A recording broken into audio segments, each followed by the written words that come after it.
Welcome back to YC. We are live here at the Biltmore estate in Asheville. And of course, if you walk around the estate, you see so much history, so many pieces that are like walking through a time capsule. And it is Laura Cope's job as the collections manager to make sure that when they do film movies and do things here, that all of those things are protected. And it is a big job because there are 50,000 plus items in the collection here at the Biltmore estate. So Laura, you have an incredible job, but a lot of weight on that job. It is. I try not to think about, but just take it one beat at a time. And we do a lot of planning in advance. So like when you guys came, we knew in advance where you were going to stand so that if we need to move anything or make you aware of it so that people are aware. So there's a lot going on behind the scenes that you don't see. Is there a book? Is like a war book, the Laura's war book? I should. It's all in here. It's all in here. I need to download. Nothing can happen to you, Laura. I know. I need to download it. It makes you real valuable because it's like Laura knows exactly where this has gone. And of course, we were talking about some of the movies that have been filmed here, from Forrest Gump to Patch Adams to The Last of the Mohicans to Richie Rich, Hannibal. All of those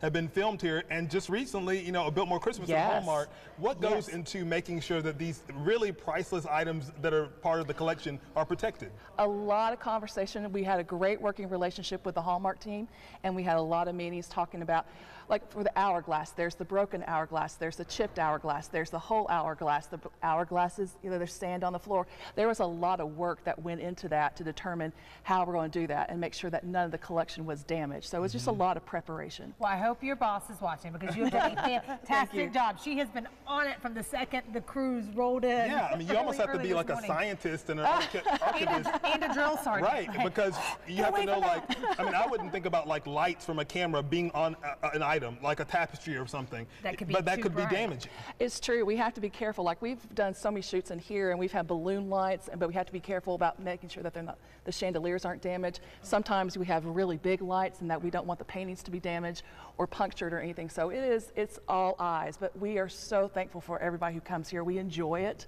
and we have a really time. It's a hard thing because you want to show it off. That was the whole purpose. The Vanderbilt, they wanted, they want to show it off, but at the same time, it's like some of the stuff is really old. Yes, but I'm knock on wood, I feel like we work with great people, and we're so fortunate in that we have a lot of training behind all that. How often do you go back into the history books and learn something about the Vanderbilts and about how they, preserve things and what their kind of original intent was? Absolutely. We're always trying to glean things. And, even though it was 120 plus years ago, it's not that different from today because the names have changed, but the staff is still very much the same. There's somebody basically kind of keep an eye at the back door. You had security. We've had, there's people that are just taking care of all the details, but the names have changed over time. 50,000 plus things in the collection, items in the collection, and they get added because the hourglass from Hallmark, they gave that to you guys. It's added to the collection now. It's probably asking like a favorite child. Do you have a favorite item in the collection or one that people find most fascinating?